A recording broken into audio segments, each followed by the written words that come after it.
Hi అండి. Welcome back to నాగులాగ్స్. మినుముల్లోని మట్టి గెడ్డలు, చెత్త అంతా ఏరేసి 4, 5 సార్లు శుభ్రంగా కడగాలండి. దుమ్ము ఉంటుంది కాబట్టి శుభ్రంగా కడిగి ఎండలో ఆరబెట్టిన తర్వాత బాగా ఆరిపోయినవి మినుములను ఒక గిన్నెలో వేసుకొని ఫ్రై చేసుకోవాలి. మంచి వాసన వచ్చే వరకు బాగా ఫ్రై చేసుకోవాలి. మాడనివ్వకూడదు. చక్కగా ఫ్రై అయితే సున్నుండ చాలా టేస్టీగా ఉంటుందండి. మనం బయట కొన్న సున్నుండల కంటే మనం ఇంట్లో తయారు చేసుకొని తిని చూడండి, చాలా బాగుంటాయి.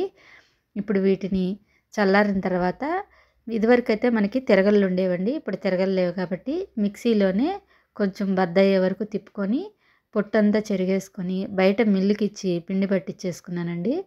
ఈ పిండిలో 2 రకాల సున్నుండలు చేసుకున్నామండి. ఆరోగ్యకరమైన 2 రకాల సున్నుండలు. ఒకటి పంచదార పొడితోటి, ఒకటి బెల్లం పొడితోటి.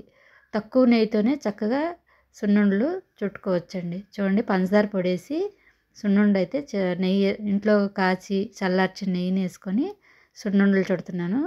మంచి టేస్ట్ ఉంటాయండి. పిల్లలకి చాలా బలము. హెయిర్ లాస్ అయినా నడుము నొప్పికైనా బాగా పనిచేస్తాయి. చూడండి, సున్నుండ చక్కగా రెడీ అయిపోయింది. బెల్లంతో కూడా చేసుకోవచ్చండి. కాకపోతే మా పిల్లలకి పంచదారతో చేసిన సున్నుండలు బాగా ఇష్టము. బెల్లం అయితే ఇంకా మంచిదండి ఆరోగ్యానికి. మన సున్నుండలన్నీ రెడీ అయిపోయినాయి. చూడండి, చూస్తేనే నోరూరుతుంది కదా. వెన్నలా కరిగిపోయే నేతి సున్నుండలండి. మీరు కూడా ఒకసారి ట్రై చేయండి. మా వీడియో నచ్చినట్టయితే లైక్ చేయండి, షేర్ చేయండి, కామెంట్ చేయండి, సబ్స్క్రైబ్ చేసుకోండి.